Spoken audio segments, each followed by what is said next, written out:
मुझको उम्मीद है कि आप सब ने कम से कम एक मरतबा तो इस अमेंडमेंट बिल को देख लिया होगा। कोई ऐसा नहीं है कि जिसने देखा ना हो, क्योंकि अगर नहीं देखा है तो फिर थोड़ा सा उसकी और बैकग्राउंड में जाना पड़ेगा। तो इसको देखने के बाद, इसको जब मैंने पहली मरतबा पढ़ा तो जो तासुर मेरे जहन में आया वो ये कि चश्मे कातिल मेरी दुश्मन थी हमेशा, लेकिन जैसी अब हो गई कातिल कभी ऐसी तो न थी। बात करनी मुझे मुश्किल कभी ऐसी तो न थी। तो जेपीसी ताल्लुक से मैं अर्ज कर रहा हूँ, जैसी अब है तेरी महफिल कभी ऐसी तो न थी। बहरहाल इसमें पढ़ने के बाद एक चीज़ और मेरी समझ में आई कि जिसने भी इसको ड्राफ्ट करा है, इस प्रपोज बिल को जिसने भी ड्राफ्ट करा है, उसको वक्फ के कॉन्सेप्ट की रत्ती भर भी समझ नहीं, कतई समझ नहीं। किसी ऐसी टीम के हवाले कर दिया कि भैया इसको आप, इसकी जो बखिया है वो उधेड़नी है, किसी भी तरह से उधेड़नी है। आपको इल्म हो कि ना हो, आपको पढ़ने की जरूरत नहीं है, इसके बैकग्राउंड में जाने की जरूरत नहीं है। बताइए, वक्फ बाय यूजर को खत्म कर दिया, लिमिटेशन हटा दी। लिमिटेशन का प्रोविजन लाने का मकसद क्या था? Once a Waqf always a वक्फ। 1976 में सुप्रीम कोर्ट की बेंच ने रिकॉग्नाइज करा हुआ है प्रिंसिपल सैयद साले लब्बी के मैटर में, once a Waqf always a वक्फ। अब अगर लिमिटेशन उस पर एप्लीकेबल होगी, पता चला कि मस्जिद तो है मगर उसका पोजीशन आप रिकवर नहीं कर सकते। लिमिटेशन में जो 12 साल का जो मियाद है, उसका मकसद ये नहीं है कि उसकी मिल्कियत चेंज हो जानी है, उसका जो मालिक है रिकवर करने का राइट खो देगा। जो भी जिसके अंदर भी मिल्कियत वेस्ट कर रही है, जो कि ऑफ कोर्स सेक्शन 32 के हिसाब से वक्फ बोर्ड होता है, सुपरिंटेंडेंस कंट्रोल मैनेजमेंट के पॉइंट ऑफ व्यू से वेस्ट करती है प्रॉपर्टी। तो पता चला मस्जिद अगर कब्जा मुखालफाना में है तो मस्जिद तो रहेगी, मगर आपके जख्म खुले रहेंगे कि आप उसका कब्जा रिकवर ना कर सकें। This is what the limitation act says. Waqf by user, अब अगेन दिस इज एनोमली। मस्जिद को लेकर के स्पेशल कॉन्सेप्ट हैं, स्पेशल प्रिंसिपल्स हैं। मुझसे ज़्यादा जानने वाले लोग यहाँ बैठे हुए हैं, जो बहुत जिनकी डीप स्टडी है। मस्जिद में कॉन्सिक्रेशन का तरीका ये है कि अगर एक बार अजान हो गई, हय्या अलस सलाह हय्या अल फलाह हो गया, उसके बाद इकामत हो गई, एक भी आदमी ने सजदा कर दिया, कॉन्सिक्रेशन कंप्लीट। किसी लिखत की जरूरत नहीं, किसी वक्फ डीड की जरूरत नहीं, एक्सप्रेस डेडिकेशन की जरूरत नहीं। पूरा डिस्कशन है, जितने भी ज्यूरिस्ट हुए हैं, चाहे वो वेली हों, चाहे वो तैयब हों, चाहे वो मुल्ला हों, जितने भी हुए हैं, सब ने इस बात को माना है। हद तो ये है कि बॉम्बे हाई कोर्ट ने अपने एक फैसले में कहा है कि मस्जिद में स्ट्रक्चर होने की ज़रूरत भी नहीं, खुला मैदान, उसमें अगर नमाजें होती आ रही हैं, कॉन्सिक्रेशन कंप्लीट, उसको मस्जिद माना जाएगा। अब अगर इसका प्रोविज़न को देखें तो इसमें दो चीज़ें इस पॉइंट के ताल्लुक से। एक तो सेक्शन 3R में इन्होंने जो पुरानी डेफिनेशन है वक्फ बाय यूज़र की, उसको ओमिट कर दिया, और उसके साथ साथ सेक्शन 36 में अमेंडमेंट लेकर के आते हैं, जिसमें सबसेक्शन 1A जोड़ने का प्रपोजल है, जो कहता है कि on and from the commencement of the waqf amendment act 2024 no waqf shall be created without execution of a waqf deed. दो चीजें कर रहे हैं। वक्फ का कानून बनाया गया 7th शेड्यूल की 3rd लिस्ट की एंट्री नंबर 28 में, जो कि बताती है कि स्टेट गवर्नमेंट, स्टेट लेजिस्लेचर और सेंट्रल लेजिस्लेचर को इख्तियार हासिल है रिलीजियस और चैरिटेबल एंडाउमेंट के ऊपर लेजिस्लेट करने का। जब ये इख्तियार हासिल है तो आप जो लेजिस्लेट करेंगे वो सब्जेक्ट को कवर करते हुए करेंगे, आप इसमें एक्सक्लूड कर रहे हैं। By way of this amendment, what they are proposing to do is they are excluding a kind of waqf, which is waqf by user. Object and reasons जो वक्फ एक्ट के चले आ रहे हैं वो हैं an act to provide for better administration of waqf.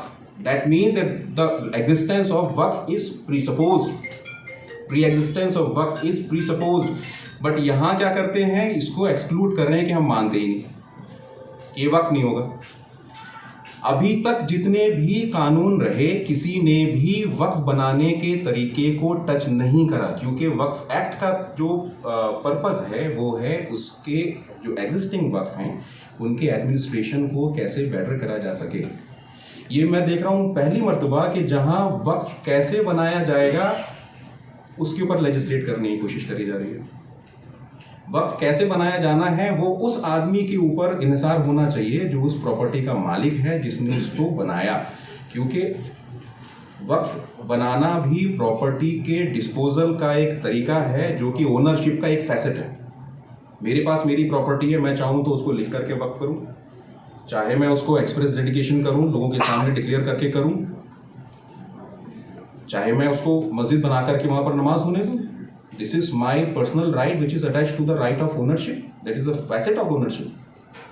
But यहाँ control करने की कोशिश कर रहे हैं।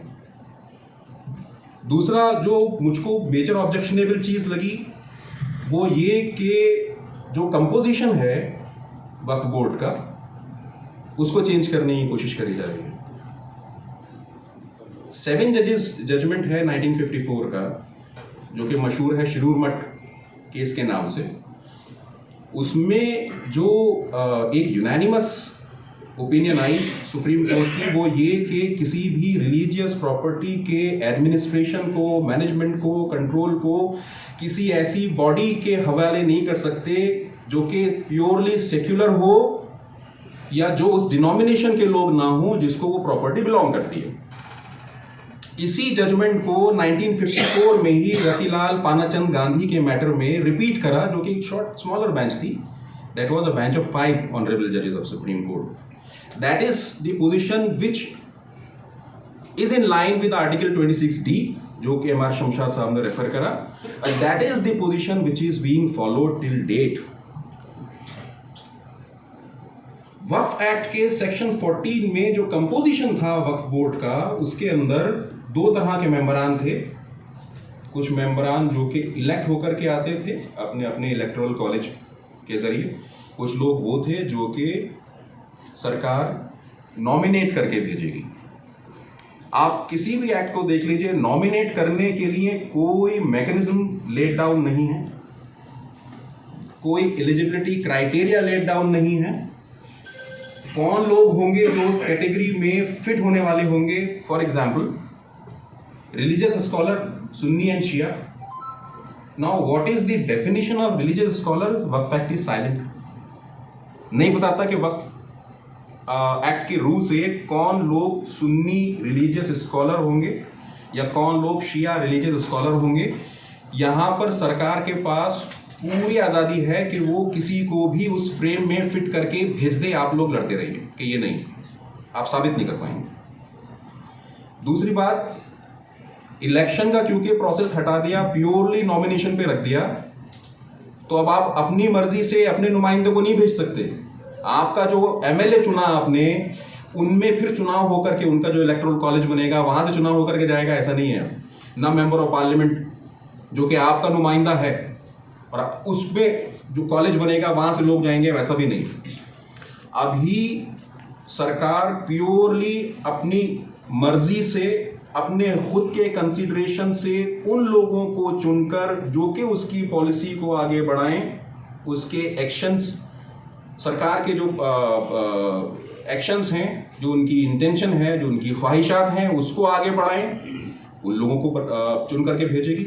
आपको पता भी नहीं चलेगा कि पोस्ट भरी जा रही है नॉमिनेशन के जरिए।